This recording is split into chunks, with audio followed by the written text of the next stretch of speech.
And these warmer temperatures may feel nice, but springing forward too quickly or too early can affect the growing season and may lead to more bugs and allergies.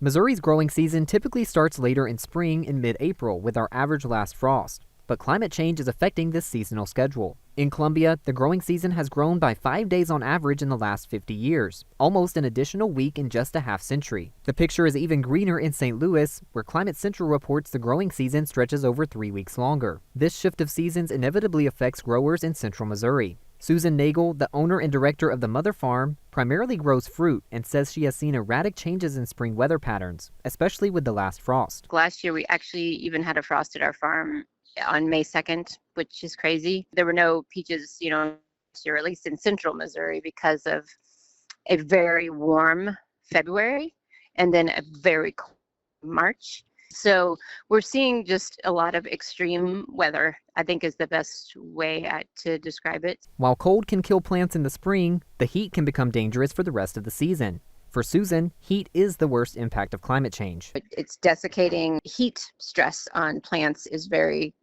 real, and that seems to be getting worse. Other farmers have concerns that take precedence over climate change. Ryan Poston is the county commissioner for Montgomery County and works as a cattle farmer. He says that regulations and economic uncertainties are more difficult to deal with. Nobody thinks about the regulations that affect us that are, now we're talking about tariffs and everything else, and I know we're trying to fix all the stuff that's been going on for years to kind of level the playing field. Ryan also notes how agricultural practices have changed over the years to improve output and reduce environmental impacts.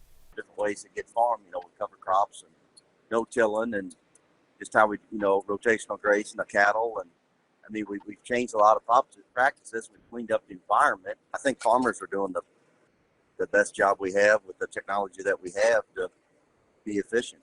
A longer spring and more warm temperatures affects the growing season, but also brings more days suitable for bugs. Columbia has even seen over an additional week in the last 50 years of days where mosquitoes can thrive, and with these warmer temperatures, we see plants able to produce pollen better. Many impacts as these warmer temperatures may lead us to head back outdoors. Reporting for the ABC 17 Storm Track Climate Matters, I'm meteorologist Nate Splater.